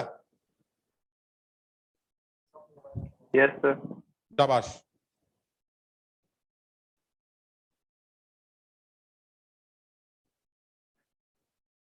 अच्छा, अब ना एक बड़ा, हालांकि मैं एक दो चीज और भी हैं जो मैं तुम्हें बताऊंगा, जो हम लिखेंगे भी। अब मैं यहीं पर ना एक दो चीजें और अब ऐड करने जा रहा हूं। क्या? हम जिस बॉन्ड के बारे में डिस्कशन कर रहे हैं वो आयनिक बॉन्ड है ना। मतलब हमने अब तक सारी कहानी वहीं से शुरू की थी कि भाई मैं आपके सामने आके खड़ा हो गया, मैंने वो कह दिया कि भाई मैं देने वाला आदमी हूं, आसानी से ले लो, इलेक्ट्रॉन ले लो, और तुमने क्या बोल दिया? अरे भाई मैं आसानी से पकड़ लूंगा। तो इसका मतलब वो हमने आसानी से पकड़ाया, आपने ऐसे तो इसका मतलब जो हम बन गए कैटायन, आप बन गए एनायन, और कैटायन एनायन एक दूसरे के बगल में आकर एक बड़ी सी बिल्डिंग लेके खड़े हो गए, जिसको आपने क्या बोल दिया? लैटिस, और ये बन गया आपका आयनिक बॉन्ड। ठीक। अब बोलने वाले अजीब सी बात बोल रहे हैं, ये कह रहे हैं आपने क्या बनाया? मैंने कहा भाई कैटायन एनायन को साथ में रखा, एक आदमी की आयनाइजेशन एनर्जी कम रखी, एक आदमी की इलेक्ट्रॉन एफिनिटी ज्यादा रखी, और इनके मिलने से एक बढ़िया सर बिल्डिंग बनाई, लैटिस आयनिक बॉन्ड तैयार हो गया। कह रहे कैसी बातें कर रहे हो, दुनिया का कोई भी बॉन्ड 100% आयनिक होता ही नहीं, ये नया निकल आया। हमने कहा एक सेकेंड, ये कर चुके फजांस रूल? अच्छा हाँ, तो मैंने कहा यार ये क्या बात कर रहे हैं, हमने तो आयनिक ही बनाया सर, बिल्कुल प्योर आयनिक। लेन देन, आयनिक की डेफिनेशन क्या है? Complete transfer of electron. Sir मैंने कंप्लीट ट्रांसफर किया है, Na ने एक इलेक्ट्रॉन दिया Cl को, तो Cl ने एक इलेक्ट्रॉन लिया, Na ने एक इलेक्ट्रॉन दिया, दिस इज कंप्लीट ट्रांसफर। तो अब तो इस बॉन्ड को आयनिक ही बॉन्ड बोला जाएगा। वो कह रहे हैं नहीं नहीं, दुनिया का कोई भी बॉन्ड कंप्लीट आयनिक होता ही नहीं। मैंने कहा भाई ये बात समझ में नहीं आती। बस अब ये बात समझ में नहीं आती कि जब बनाया आयनिक है, तरीका आयनिक बॉन्ड का है बनाने का, लेन देन चल रहा है, तो अब आप ये क्यों कह रहे हैं कि आपके बॉन्ड के अंदर 100% आयनिक कैरेक्टर नहीं है? आप ये क्यों कह रहे हैं कि आपके बॉन्ड में जो है आयनिक कैरेक्टर जो है वो कम है? कुछ और कैरेक्टर, कोवेलेंट कैरेक्टर है, ऐसा ऐसा क्यों कहा जा रहा है? अब यहां से ना एक नया कॉन्सेप्ट निकल के आता है जिसको फजांस रूल के नाम से जाना जाता है। अब इस बारे में थोड़ी सी बात करेंगे, हालांकि कुछ और भी थ्योरेटिकल पार्ट है, ये भी मैं कुछ लिख के लाया हूं, ये मैं तुम्हें पीडीएफ के फॉर्म में दूंगा, इसको भी तुम्हें एक बार पढ़ना है। मैंने यहाँ पर स्पेसिफिकली कुछ ऐसे आयंस लिए हैं जिनके सॉल्ट्स की सॉलिबिलिटी मैं चाह रहा हूं कि तुम याद कर लो। कैसे? मैंने यहाँ पर पहला पॉइंट लिखा, कुछ सॉलिबिलिटी को लेके मैंने कुछ फैक्ट्स बनाए हैं। क्या? All the salts of ammonium ion, ammonium ion समझ दो, NH4+, जैसे ammonium chloride, ammonium carbonate, ammonium sulphate, ammonium phosphate, ammonium sulphide, ऐसे करके अमोनियम आयन के जितने भी सॉल्ट्स होते हैं, कॉमा एल्कली मेटल्स के जितने सॉल्ट्स होते हैं, alkali metal NaF, NaBr, Na2SO4, Na2CO3, alkali metal समझ दो, लिथियम सोडियम वाले। वो कह रहे हैं देखिए सारे सॉल्ट्स अमोनियम के और सारे एल्कली मेटल्स के, they are considered to be soluble salts, उनको सॉल्युबल सॉल्ट्स माना जाता है। पानी में घुलते हैं, हम ये नहीं कह रहे कि बहुत घुलते हैं या बहुत कम घुलते, उनको सॉल्युबल माना जाता है, एक्सेप्ट कुछ लोग को छोड़। ये कुछ अभी बताइए, लिथियम कौन हुआ एल्कली? तो सर ये तो एल्कली का सॉल्ट है, कह रहे नहीं एल्कली का सॉल्ट है, लेकिन एक्सेप्ट इनको छोड़ के बाकी सब कुछ, और वो सारे लिथियम के। ये देखिए, लिथियम का फॉस्फेट, लिथियम का ऑक्सिलेट, लिथियम का कार्बोनेट, लिथियम का फ्लोराइड, यानी लिथियम फ्लोराइड। और ये तो थोड़ा सा लॉजिक नहीं लग रहा है तुम्हें कि लिथियम फ्लोराइड का साइज डिफरेंस वैसे कम होता है तो घुलने, लेकिन और भी कुछ रीजन अभी हम बात करेंगे। तो lithium fluoride, lithium phosphate, lithium oxalate, lithium carbonate, ये सारे वो सॉल्ट्स हैं जिनकी सॉल्युबिलिटी वाटर में कम देखने को मिलती है। अदरवाइज जितने अमोनियम सॉल्ट्स हैं और जितने भी एल्कली मेटल्स के सॉल्ट्स हैं, they all are soluble in water. ये पहली इंफॉर्मेशन, ये ठीक है? यहां तक थोड़ा सा ध्यान रखना है, मतलब हम समझो इस बात को थोड़ा सा याद कर रहे हैं। दूसरी इंफॉर्मेशन क्या याद की हमने, मतलब ढूंढ के मैंने सारे सॉल्ट्स का कुछ एक वो निकाला है, ताकि बच्चे को अगर इतना याद रहे तो कई बार सवालों में जब समझ में नहीं आता ना, तो इस बात से आंसर निकल आता कि सर ने बताया था कि सारे सॉल्युबल होते हैं, ये वाला आदमी तो वो है नहीं, तो ये सॉल्युबल ही होगा, ऐसे टिक कर दिया, समझ लो। तो कई बार हेल्प मिलती है। तो मैंने वही सब सोच के पहला पॉइंट निकाला है कि जितने भी सॉल्ट्स अमोनियम के होते हैं और जितने भी सॉल्ट एल्कली मेटल के होते हैं, they all are soluble except lithium के 3-4 सॉल्ट्स। लिथियम का साइज काफी छोटा होता है, मैं अभी बताऊंगा क्यों कह रहा हूं मैं सॉल्युबल कम होता है। लिथियम का साइज छोटा है, लिथियम का फ्लोराइड, कार्बोनेट, ऑक्सिलेट और जो भी है, तो ये कम सॉल्युबल माने जाते हैं, ठीक, या इनसॉल्युबल माने जाते हैं, ठीक। अच्छा, दूसरी इंफॉर्मेशन क्या है, जितने भी नाइट्रेट्स होते हैं, जितने भी क्लोरेट्स होते हैं, परक्लोरेट, और जितने भी एसीटेट होते हैं, दे ऑल आर सॉल्युबल। जितने भी नाइट्रेट मतलब lithium nitrate soluble, caesium nitrate soluble, beryllium nitrate soluble, barium nitrate soluble. किसी भी चीज का जो नाइट्रेट है या परक्लोरेट है या एसीटेट है, they all are considered to be soluble salts, ठीक है। तो ये सब हिंट मिलती है, इससे सवाल जब करते हैं ना, इससे बड़ी हेल्प मिलती है। वो कह रहा भाई ये बताइए कैल्शियम नाइट्रेट के बारे में क्या ख्याल, तो हमें एकदम से याद आएगा कैल्शियम नाइट्रेट यानी नाइट्रेट, और नाइट्रेट के बारे में बताया सारे सॉल्युबल होते हैं। तो चाहे जो हो, कोई नाइट्रेट, हमारा नाइट्रेट, तुम्हारा नाइट्रेट, उसका नाइट्रेट, सब दे ऑल आर सॉल्युबल। तो जितने नाइट्रेट्स हैं, जितने परक्लोरेट्स हैं और जितने एसीटेट आयंस हैं, एसीटेट सॉल्ट्स हैं, जैसे calcium acetate, barium acetate, sodium acetate, ये जितने हैं, they all are soluble in water. ये दूसरी इंफॉर्मेशन हो गई, ठीक। तीसरी इंफॉर्मेशन क्या बताई गई है, सल्फाइड्स ऑफ अमोनियम, ऊपर मैंने क्या लिखा था, सारे सॉल्ट्स अमोनियम के सॉल्युबल थे, ठीक। अब यहां पर क्या लिख रहे हैं, sulphides of ammonium, alkaline, alkali metals और alkaline earth metals are soluble, rest are all are insoluble. क्योंकि अब देखो, मैं यहां पर ये नहीं लिख सकता था कि सल्फाइड सबके इनसॉल्युबल होते हैं, क्यों, क्योंकि जैसे मैं बोलूंगा सल्फाइड सबके इनसॉल्युबल होते हैं, तो ऊपर अमोनियम चिल्ला देता, क्या आपने तो बोला था मेरे तो सारे सॉल्युबल होते हैं। भाई अमोनियम का भी तो सल्फाइड बन सकता है ना, तो अमोनियम का सल्फाइड अगर इनसॉल्युबल है, तो ऊपर आपने क्या लिखा है, ऑल अमोनियम आर सॉल्युबल, तो गड़बड़ हो जाती। तो मैंने यहां पर मेंशन किया है कि सल्फाइड सब लोगों के इनसॉल्युबल होते हैं, सब लोगों के, सिर्फ किनके सॉल्युबल होते हैं, एक तो अमोनियम का, वो तो होना भी चाहिए क्योंकि अमोनियम को तो सारे सॉल्युबल होते हैं, तो एक तो अमोनियम का सल्फाइड, एक एल्कली मेटल का सल्फाइड, Na2S, K2S, CS2S, समझ लो, जो एल्कली मेटल के सल्फाइड होंगे वो, और एक हमारा एल्कलाइन अर्थ मेटल के जो सल्फाइड है वो। इनके अलावा जितने हैं वो सब इनसॉल्युबल, यानी sulphides of all the cations they are insoluble except ammonium, alkali and alkaline earth metals. बात खत्म। पता नहीं तुम लोगों ने स्कूल में कभी लैब वगैरह गए हो तो तुमने देखा होगा कि zinc sulphide, mercurous sulphide, mercuric sulphide, tin sulphide, कोई ऑरेंज प्रेसिपिटेट बनाता है, कोई येलो, कोई काला, कोई पीला, ये सब वो है जो इनके अलावा है।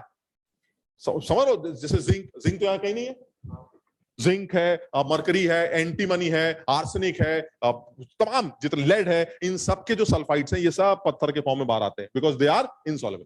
लैब में H2S गैस पास करने के लिए एक नली सी निकली होती है, किप्स ऑपरेटर्स बोला जाता है, गोल गोल करके होता है, हाँ एक ट्यूब सी रहती है, उस ट्यूब में आपने टेस्ट ट्यूब डाली और नॉब ऑन कर दिया, कभी किया वो बुड़ बुड़ करके, वो गैस H2S होती है। अब वो H2S अंदर जाती रहती है और जो कैटायन होता है वो H2S के सल्फर से रिएक्ट करता जाता है और सल्फाइड बना देता है।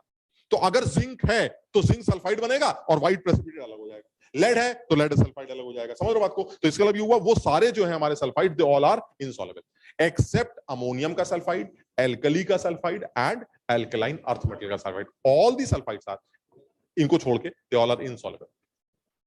तो ये कुछ ऐसी इंफॉर्मेशन है जो थोड़ा सा याद करोगे तो अब तुम ये भी कह सकते हो बड़े रट्टू रट्टू टाइप की चीजें हैं, तो देखो अब है तो है, मतलब समझो, लेकिन फायदा मिलता है तो इसलिए मैंने सारी चीजें निचोड़ कर यहाँ रखी हैं कि जितने अमोनियम सॉल्ट्स, और ये याद करने में ज्यादा मुश्किल नहीं होगा, आप एक बार पढ़ेंगे आपको याद हो जाएगा। All the ammonium salts are soluble, बिल्कुल खत्म बात। All the alkali metal salts are soluble, बात खत्म, एक्सेप्ट लिथियम के 4-5 सॉल्ट्स, याद हो गया, खत्म। दूसरा हमने लिखा जितने नाइट्रेट है, जितने परक्लोरेट है, जितने एसीटेट है, चाहे जिसी के भी हो, सब soluble. Zinc acetate soluble, zinc nitrate soluble, potassium perchlorate soluble. Sir आप क्लोरेट हो, परक्लोरेट, नाइट्रेट हो और एसीटेट हो, चाहे जिसके हो, सॉल्युबल, ठीक, बाकी सारे इनसॉल्युबल। ठीक, सल्फाइड्स के बारे में क्या बोला गया? सारे सल्फाइड जो होते हैं जिसके भी हो सब इनसॉल्युबल होते हैं। पहले तो याद कर लेते सारे इनसॉल्युबल होते हैं क्योंकि इनके प्रेसिपिटेट बनते हैं। किसके नहीं बनते वो देख लेते हैं। जो सॉल्युबल है वो 2-4 लोग हैं, एक अमोनियम हो गया, एक एल्कली हो गया, एक एल्कलाइन अर्थ मेटल हो गया। इनके जो सल्फाइड्स है they are soluble except all the sulphides are insoluble. ठीक, नेक्स्ट क्या आ रहा है? नेक्स्ट है sulphates of all the elements are soluble. सारी दुनिया के जो सल्फेट्स हैं, हमारा सल्फेट, तुम्हारा सल्फेट, सोडियम का, फलाना का, सब सॉल्युबल एक्सेप्ट एक तो हमें याद ही है, एक सल्फेट तो हमें याद है कि वो कभी नहीं घुलता, बेरियम सफेद पीपीटी। अभी तो बताया था बेरियम सल्फेट का तो घुलना कभी तैयार नहीं होता, व्हाइट पीपीटी बना देता है। अभी हम इतनी देर से यही बात कर रहे हैं, यानी sulphates of all elements are soluble except एक तो बेरियम का, एक स्ट्रोंशियम का, एक कैल्शियम का और एक लेड का। तुम देख पा रहे हो ये तीनों वही फैमिली है एक साथ वाली, कैल्शियम, बेरियम, स्ट्रोंशियम, यही वही वाली फैमिली है। तो ये कहना क्या चाह रहे हैं कि सर देखिए ऐसा है कि सॉल्युबिलिटी जो है सारे सल्फेट्स की वाटर में देखने को मिलती, और मिलनी भी चाहिए। सल्फेट एक बहुत बड़ा सा आयन होता है, उसके साथ कोई भी कैटायन रखोगे साइज का डिफरेंस बड़ा देखने को मिलेगा ही मिलेगा, सारे सॉल्युबल होंगे। लेकिन सर बेरियम, कैल्शियम, स्ट्रोंशियम और लेड की सॉल्युबिलिटी, सल्फेट्स की सॉल्युबिलिटी वो कम होती है। They are considered to be almost insoluble salts. और इन सब के कौन से प्रेसिपिटेट बनते हैं? व्हाइट। और व्हाइट क्यों बन रहा है प्रेसिपिटेट? क्योंकि इनकी सॉल्युबिलिटी कम है, तो पानी में घुलने की जगह ऐसे पत्थर के फॉर्म में अलग हो जाते हैं, प्रेसिपिटेट। हाँ, प्रेसिपिटेशन के शो करते हैं। और वो जनरली कौन कौन से लोग हैं? Barium, calcium, strontium and lead. Otherwise salt, तुम्हारा सल्फेट हो चाहे मेरा सल्फेट हो, वो घुलेगा ही घुलेगा, except barium, calcium, strontium and lead. ठीक, और एक बात और, हाइड्रोक्साइड्स ऑफ अमोनियम, देखो ये तो फिर वही है, अमोनियम का हाइड्रोक्साइड तो सॉल्युबल होना भी चाहिए था, क्योंकि तो हमारी बात हो ही चुकी है। हाइड्रोक्साइड ऑफ अमोनियम, क्योंकि अमोनियम के तो सारे सॉल्ट सॉल्युबल है, तो hydroxides of ammonium, alkali metals and barium hydroxide soluble, rest all are insoluble. यानी किस किस के हाइड्रोक्साइड सॉल्युबल होते हैं? अमोनियम, एल्कली और सिर्फ बेरियम का, सारे अल्कलाइन अर्थ मेटल का नहीं, बेरियम का। और रीजन भी क्लियर है, बेरियम और OH का साइज डिफरेंस बहुत ज्यादा है, हाइड्रोक्साइड छोटा होता है, बेरियम बड़ा होता है। तो इसका मतलब इसकी सॉल्युबिलिटी के अलावा बाकी कोई भी अल्कलाइन अर्थ मेटल का हाइड्रोक्साइड सॉल्युबल नहीं होता। तो इसका मतलब ये हुआ hydroxides of ammonium, alkali and एक अकेले एल्कलाइन अर्थ मेटल, कौन सा? Barium hydroxide. ये तो सॉल्युबल है, बाकी सारी दुनिया के हाइड्रोक्साइड्स इनसॉल्युबल कंसीडर किए जाते हैं। ठीक है, ये समझ में आ गई बात।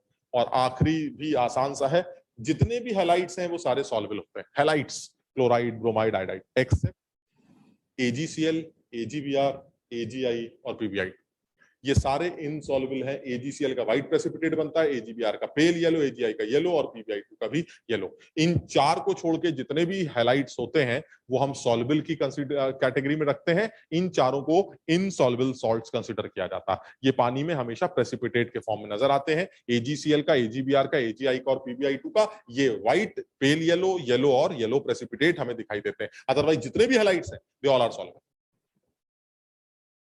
ये कुछ 4-5 इंफॉर्मेशन, मतलब मेरे हिसाब से जो मैंने निकाली है, ये 4-5 इंफॉर्मेशन से अगर इनको ध्यान रखा जाए तो आगे फायदा मिल सकता है। एक ये इंफॉर्मेशन है, एक ये इंफॉर्मेशन है, सल्फाइड्स के बारे में भी बात की गई है, सल्फेट्स के बारे में बात की गई है, हाइड्रोक्साइड्स के बारे में बात की गई है और हैलाइड्स के बारे में बात की गई। तो ये अगर हम अलग से याद कर लें तो कई बार हेल्प मिलती है सवालों को करने।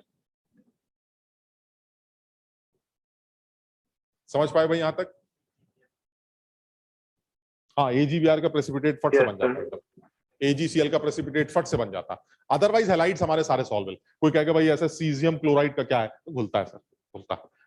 और कोई और कैल्शियम क्लोराइड क्या घुलता है। लेकिन अगर वही उसने बोल दिया लेड क्लोराइड का क्या सीन है या लेड आयोडाइड का क्या सीन है, तो लेड आयोडाइड की सॉल्वेबिलिटी कम है सर, ये घुलने के चांसेस कम लगते हैं। अदरवाइज सारे हैलाइड्स जो है सॉल्वेबल है। ठीक, इसी को लेके जो है कुछ एक आध बातें और भी की जाती हैं, जैसे अब ये जो हम लैटिस के बारे में बात कर रहे हैं ना, इसको करने से पहले जो है अब हम उस बात पे आते हैं जो अभी हम करना चाह रहे हैं, और वो है हमारी फजान्स रूल। और फजान का कहना ये था कि ये जैसा इन्होंने है वो तो तुम्हें मैं लिख के दे दूंगा, लेकिन मैं अपने हिसाब से कुछ बात करना चाह रहा हूँ, तो इसको हम ऐसे ही छोड़ देते हैं। ये तुम्हें मैं पढ़ने के लिए दे दूंगा, तुम अपने हिसाब से पढ़ते रहना। अब हम अपने हिसाब से इस बारे में बात करते हैं।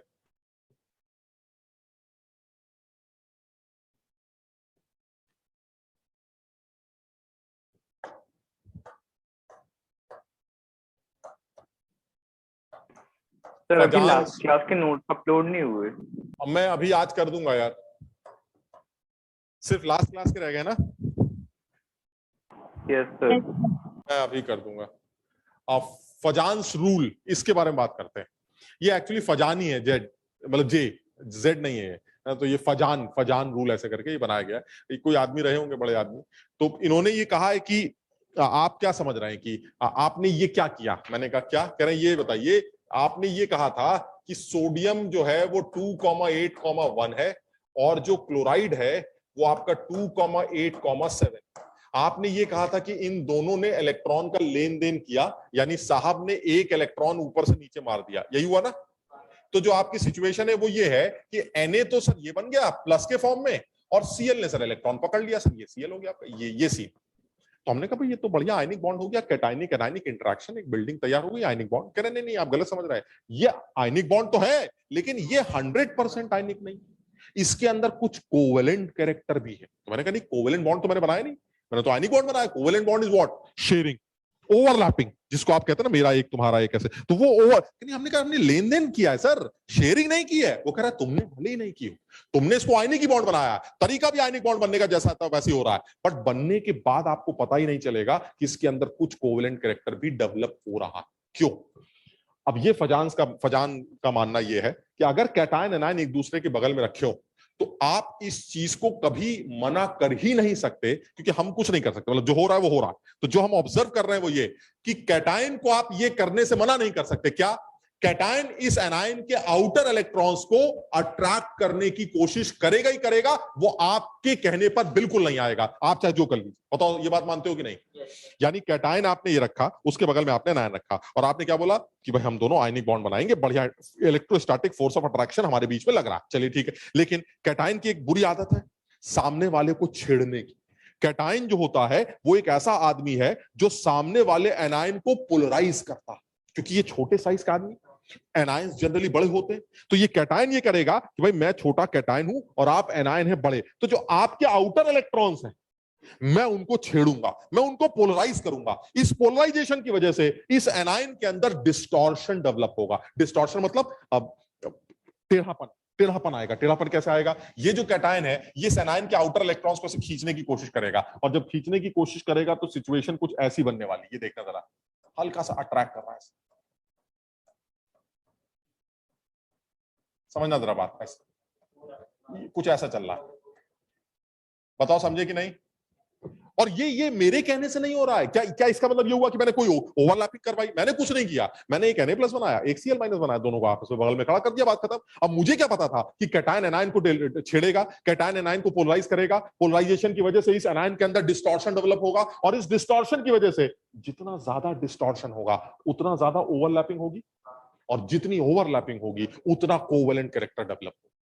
समझो, यानी कहने का मतलब यह हुआ कैटायंस एनायंस के बगल में जब भी रखे जाते हैं तो कैटायंस के अंदर एनायंस को छेड़ने की जो ताकत है उसे कैटायन की पोलराइजिंग पावर कहा जाता है। यानी कैटायंस एनायंस को पोलराइज करते हैं। The polarising power of cation, ये जो कैटायन की पोलराइजिंग पावर है वो इस एनायन को पोलराइज कर देती है, डिस्टॉर्ट कर देती है, ओवरलैप करने के लिए मजबूर कर देती है और इस बॉन्ड के अंदर कोवेलेंट कैरेक्टर को पैदा करती है।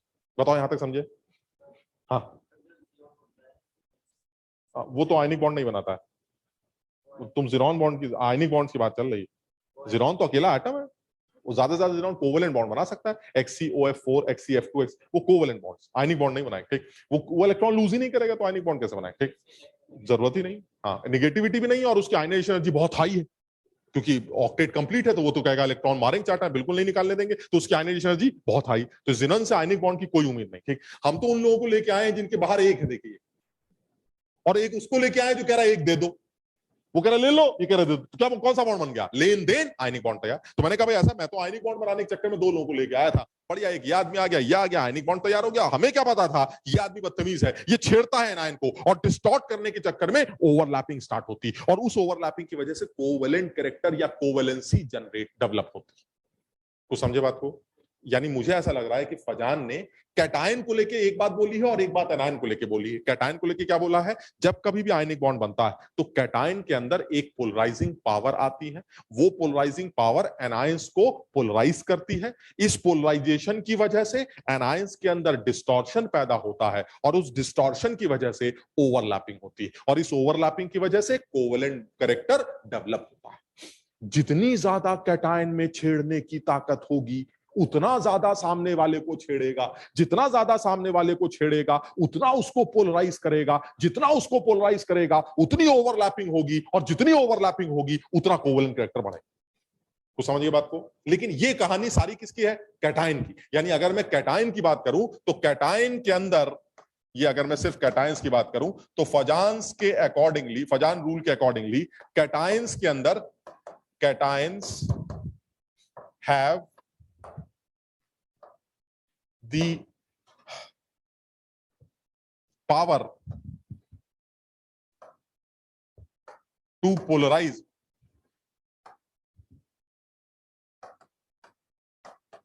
the anions. This power is known as polarizing power.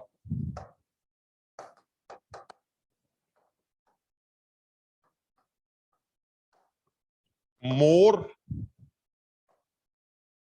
the polarizing power of cation, more will be the polarization of anions, polarization of anions, more the distortion,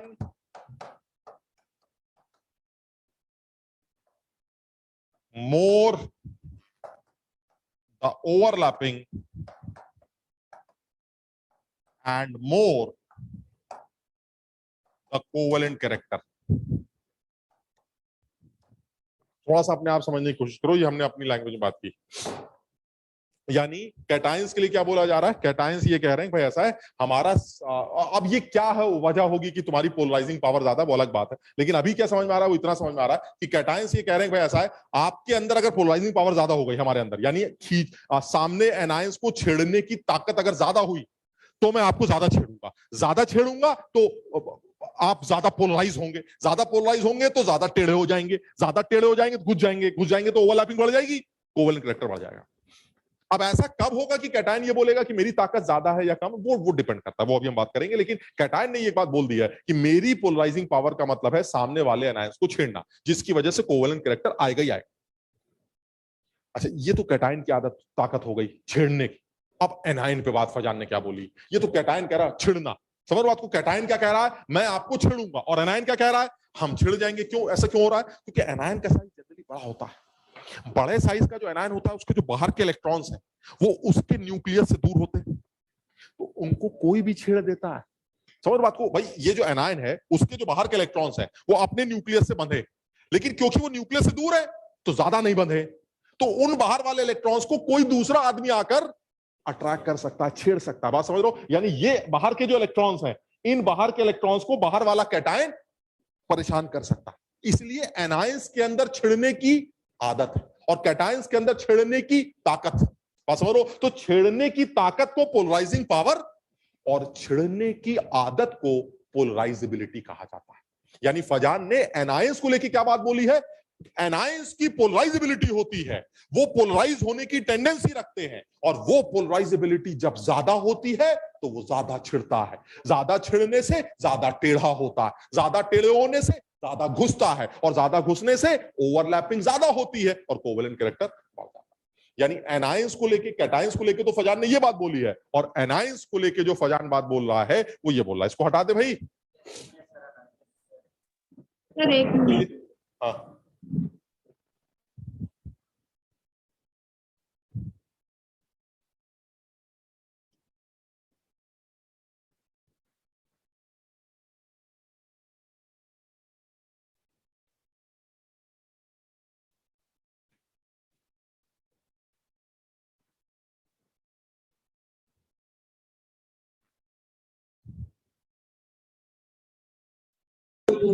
हाँ सर हो गया। ठीक, लवली कर लिया? Yes sir. पक्का? Sir थोड़ा सा वजह से स्क्रीनशॉट ले लिया। अगर करना है तो कर सकते हो, वरना मैं चेंज। स्क्रीनशॉट ले लिया? आगे चलूं? सर ठीक है। अच्छा, अब ये बात जरा एनायंस, और ये तुम लिखना क्या है लवली, अपने आप भी समझ गई होगी बात को कि कैटायन जो है सामने वाले को परेशान कर रहा है, तो जितना ज्यादा परेशान करेगा वो एनायन उतना ही ज्यादा ओवरलैप करने लगेगा, और जितना ज्यादा ओवरलैप करने लगेगा कोवेलेंट कैरेक्टर बढ़ जाएगा। तो इसको, लेकिन मैं चाह रहा हूं कि थोड़ा से ये छेड़छाड़ वाले वर्ड यूज करना एग्जाम में तो कोई मतलब ही नहीं बनता ना। सर कैटायन के अंदर छेड़ने की ताकत होती, तो क्या नंबर मिलेंगे? तुम्हारी बात कोई नंबर नहीं। और तुम्हें क्या लगता है पेपर में वो छेड़छाड़ ऐसे करके बोलेगा वो छेड़ता है, वो तो टेक्निकल टर्म यूज करेगा, पोलराइजिंग पावर ऐसे। तो हमें कम से कम पता तो हो कि छेड़छाड़ की इस ताकत का नाम क्या रखा गया है? Polarising power. पोलराइजिंग पावर से क्या बढ़ जाता है? पोलराइजेशन। पोलराइजेशन जब सामने वाले का बढ़ जाएगा तो डिस्टॉर्शन बढ़ जाएगा, डिस्टॉर्शन बढ़ जाएगा तो ओवरलैपिंग बढ़ जाएगी, ओवरलैपिंग बढ़ेगी कोवेलेंट कैरेक्टर बढ़ जाएगा।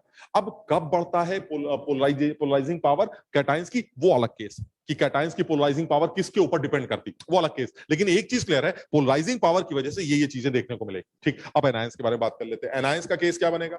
एनायंस का केस भी बिल्कुल सेम है। एनायन लेकिन कहेंगे भाई ऐसा हम तो छेड़ नहीं सकते, हम छिड़ रहे हैं। तो हमने कहा ठीक है, आपके अंदर जो छिड़ने की आदत है ना, उस आदत का नाम रख देते हैं। फजान ने उस आदत का नाम पोलराइजेबिलिटी रखा। यानी एनायंस के अंदर, अगर मैं एनायंस की बात करूं तो एनायंस के अंदर जो है फजान साहब ने ये बोला है, anions have the tendency to get polarized, this ability is known as polarizability.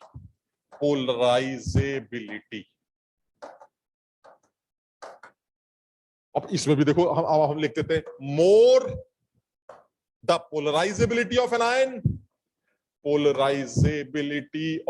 Ion, बिल्कुल, more will be the distortion, बिल्कुल डिस्टॉर्शन, मोर द ओवरलैपिंग, बिल्कुल मोर द ओवरलैपिंग,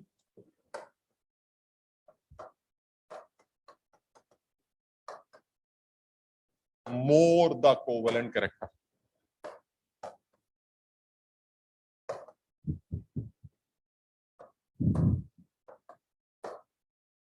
लेकिन देखो समझो बात को, कोवेलेंट कैरेक्टर ज्यादा आ रहा है, इसका मतलब ये नहीं कि बॉन्ड कोवेलेंट है। बॉन्ड तो आयनिक ही, हम ये जो पूरी कहानी जो पढ़ रहे हैं वो आयनिक बॉन्ड्स के अंदर आने वाले कोवेलेंट कैरेक्टर पढ़ रहे हैं। तो that means the bond is ionic but it has some और more covalent character, and this is only because of दो चीजें, एक ताकत और एक आदत।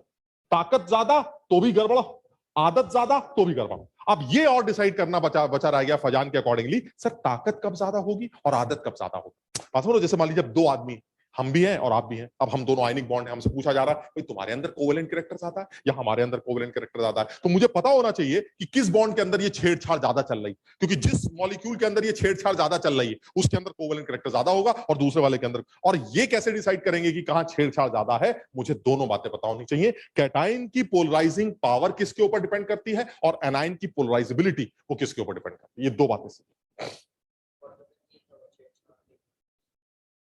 वाटर नहीं, वो तो कोवेलेंट बॉन्ड था, दैट वाज कोवेलेंट। हम आयनिक बॉन्ड के अंदर, वो तो प्योर कोवेलेंट, प्योर मतलब वो तो बॉन्ड ही कोवेलेंट था। हम तो आयनिक बॉन्ड के अंदर कुछ कोवेलेंट नेचर कहां से आ गया ये डिस्कस कर रहे हैं। क्या वो तो डंडा बन गया, HOH ऐसे सिंगल बॉन्ड शेयरिंग। हाइड्रोजन और ऑक्सीजन तो आयनिक बॉन्ड बना ही नहीं सकते ना। आयनिक बॉन्ड की कंडीशन क्या है, एक इलेक्ट्रोपॉजिटिव एलिमेंट होना चाहिए और इलेक्ट्रोनेगेटिव एलिमेंट होना चाहिए, तभी उनके बीच में आयनिक बॉन्ड बनता है। हाँ भाई, आप समझ में आया? कृष्णा गुप्ता समझ में आया बेटा? Yes sir. शाबाश। अक्षरा ठीक हो भाई, समझ में आ रहा है? Yes sir. ठीक है। अक्षरा तुम इंदिरापुरम की स्टूडेंट हो? नहीं सर, ऑनलाइन। तो कभी आए घर तुमने? से। अच्छा, घर से। कभी रजिस्ट्रेशन इंदिरापुरम में आके करवाया था? नहीं, भैया करवा दिया वहीं सर। अच्छा, तुम वैसे रहते कहां पर हो? औरंगाबाद में सर। औरंगाबाद, अच्छा। मैं सोच रहा था किसी ने मुझे बताया कि तुम इंदिरापुरम के स्टूडेंट हो, तो तुम्हें किसी दिन इंदिरापुरम बुलाया जाए और एक बार बात की जाए कि भाई क्या चल रहा है, कैसे चल रहा है। ये यहीं के बच्चे बता रहे थे कि अक्षरा इंदिरापुरम की। तुम अक्षरा नहीं, लेकिन अब अक्षरा बता रही है औरंगाबाद से क्लास करती है, ऑनलाइन क्लास करती है। वो इन हम लोगों के पास गलत इन्फॉर्मेशन थी, इनके रिजल्ट में कुछ ऐसा लिखा हुआ है था, तो मुझे हैरानी हुई कि इंदिरापुरम की बच्ची आज तक कभी आई नहीं, तो मैंने सोचा तुमसे बात करके तुम्हें यहाँ बुलाया जाए। तो ठीक है, तुम औरंगाबाद से ऑनलाइन क्लास कर रहे हो, ठीक, बहुत बढ़िया। अच्छा, अब ये यहाँ पर हमें डिसाइड क्या करना है? अब हमें ये डिसाइड करना है कि चलिए सर दो बातें हो गई, एक सेकंड भाई, दो बातें हो गई, एक पोलराइजिंग पावर और एक पोलराइजेबिलिटी। अब एक एक करके बात करते हैं। कैटाइन की पोलराइजिंग पावर किन फैक्टर्स के ऊपर डिपेंड करती है? अगर तुम इसको केमिस्ट्री समझना चाहो तो केमिस्ट्री समझ सकते हो, अदरवाइज अगर तुम थोड़ी सी अपनी अकल लगाओगे तुम्हें अपने आप समझ में आएगा कि कैटाइन के अंदर सामने वाले को छेड़ने की ताकत ज्यादा कब आएगी। ये तुम अपने आप ही सोच सकते हो, और मुझे लगता है अपने आप दिमाग में बात आ रही है, सर कैटाइन जितना ज्यादा चार्ज का होगा, +2 +3, समझ रहे बात को, तो जितना ज्यादा कैटाइन पे पॉजिटिव चार्ज होगा, सर सामने वाले आयन के इलेक्ट्रॉन्स को उतना खींचे। बात समझ लो, इसके लिए हुआ सर पोलराइजिंग पावर का जहां तक सवाल है, हम कैटाइंस की पोलराइजिंग पावर को कुछ फैक्टर से डिसाइड कर सकते हैं। हम अपनी लैंग्वेज में तो लिख ही रहे हैं, साथ में तुम्हें ये लिखा लिखा भी मिल जाएगा, तो उसमें से तुम आराम से पढ़ लेना। बट ये कि अगर मैं पोलराइजिंग पावर की बात कर रहा हूं, तो पोलराइजिंग पावर यानी factors affecting the polarising power of cation, कौन से वो फैक्टर्स होंगे, जरा उनके बारे में बात कर लेते हैं। चलिए पहला फैक्टर लेके आते हैं। पहला फैक्टर पोलराइजिंग पावर का हमें लगता है, अगर हम सही लिख रहे हैं तो वो है चार्ज फैक्टर। और मुझे लगता है मैं इसके बारे में ज्यादा डिस्कशन ना करूं, क्योंकि तुम्हें खुद समझ में आना चाहिए, इसमें कोई केमिस्ट्री नहीं है। चार्ज अगर ज्यादा होगा तो पीपी ज्यादा होगी, पीपी ज्यादा हुई तो पोलराइजेशन ज्यादा होगा,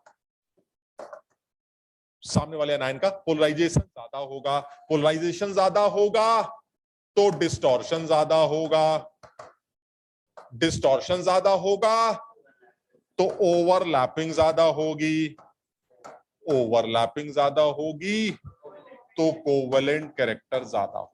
यानी अगर मुझे कभी भी दो आयनिक कंपाउंड्स के अंदर कोवेलेंट कैरेक्टर को या आयनिक कैरेक्टर को कंपेयर करना हो, तो कैटाइंस की पोलराइजिंग पावर को इस फैक्टर से जज किया जा सकता है। This is my first factor and that is charge factor.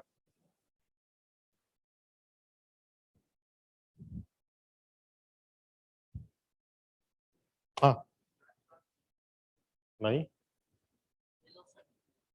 नहीं 3 घंटे की नहीं भाई, अभी दूसरी 12th में होगी ना तुम्हारी, क्या दूसरी क्लास नहीं है क्या आज? तो अब चेंज हुआ है, कब हुआ चेंज? अरे यार हमारी सेकंड है कि उसमें क्या है या तुम्हारे साथ है? और सेकंड ये तो गलत बात है। तुम लोग को दूर से बुलाया जाए और एक क्लास के लिए, ये तो कोई मतलब ही नहीं बनता। इसके तो मैं सख्त खिलाफ रहता हूँ। लेकिन भाई ये ना कि छोटे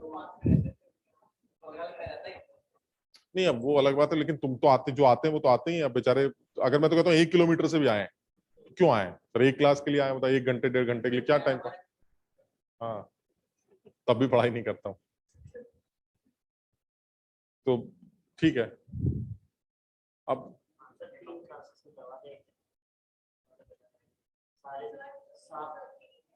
सारे सब्जेक्ट्स की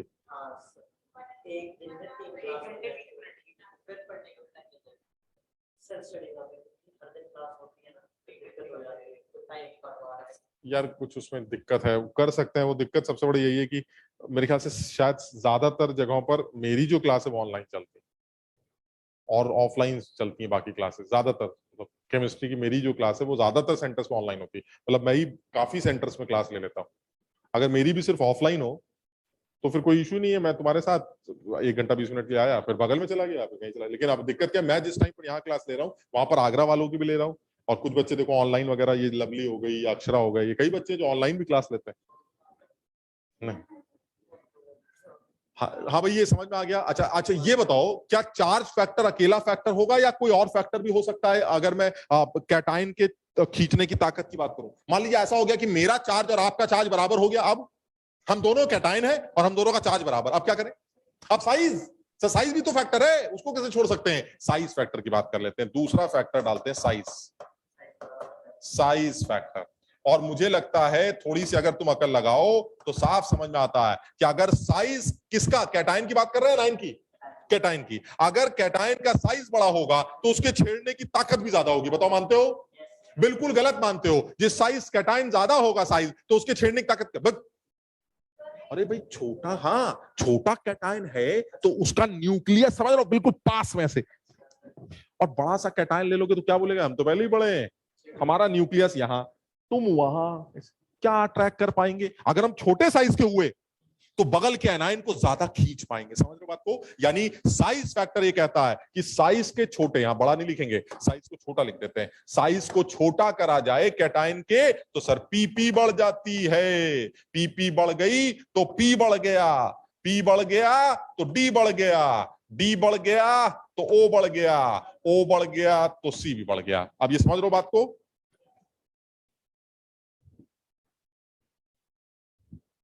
वो बार बार लिखना बड़ा लंबा लग रहा था यार। डी का मतलब डिस्टॉर्शन, ओ का मतलब ओवरलैपिंग, सी का मतलब कोवेलेंट कैरेक्टर, पी का मतलब पोलराइजेशन। अब ये बार बार बड़ा गंदा। तुम अपनी कॉपी पूरा लिख सकते हो, तुम तो और छोटा लिखो, तुम इससे छोटा कुछ कर सको तो तुम तो उससे भी छोटा लिखो। और छोटा कर दिया।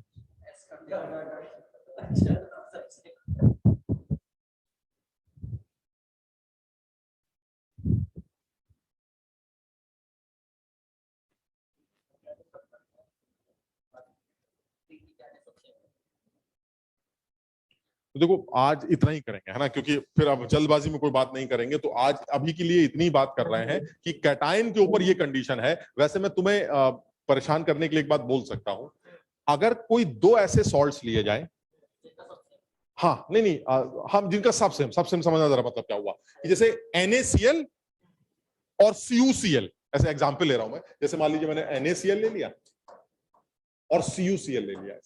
अब देखो जो भी डिसाइड करेगा वो Na और Cu डिसाइड करेगा, Cl तो कॉमन ही है। तो यानी एनायन की पोलराइजेबिलिटी इज कॉमन, छिड़ने की आदत वो तो सेम है, दोनों ही क्लोराइड है तो आदत तो सेम ही है। ताकत डिसाइड करने वाली, और ताकत के लिए मैं तुम्हें बताता हूं, क्या ये Na प्लस है? ठीक, क्या ये Cu प्लस है? तो इसका मतलब चार्ज सेम हो गया, ये भी प्लस हो गया, ये भी प्लस हो गया। अच्छा तो सर इसका मतलब साइज डिसाइड करेगा ना? हम तुम्हें बता रहे हैं कि Na प्लस और Cu प्लस का साइज बराबर होता है। Cl कॉमन, Na+ और Cu+ का चार्ज भी कॉमन और साइज हम तुम्हें बता रहे हैं कि कॉमन होता है। लीजिए फंस गया मामला। अब बताइए किसका कोवेलेंट कैरेक्टर ज्यादा, किसका कम। लेकिन सर इसमें कोई शर्म की बात थोड़ी ना है कि अगर दोनों लोगों का सब कुछ बराबर हो गया तो दोनों के कोवेलेंट कैरेक्टर और आयनिक कैरेक्टर सिमिलर है, इसमें क्या बुराई है सर? ऐसे बहुत सारे लोग होंगे जिसका आयनिक कैरेक्टर सिमिलर होंगे ना, यहां सिमिलर नहीं, यहां सिमिलर नहीं। अब वो फैक्टर तुम खुद भी सोच सकते हो ऐसे, लेकिन अब तुम सोचोगे नहीं, तो हम अगली क्लास में बात करते हैं इसके बारे में थोड़ी सी। ठीक, चलो ठीक है, bye bye bye bye. Thank you sir. Tata.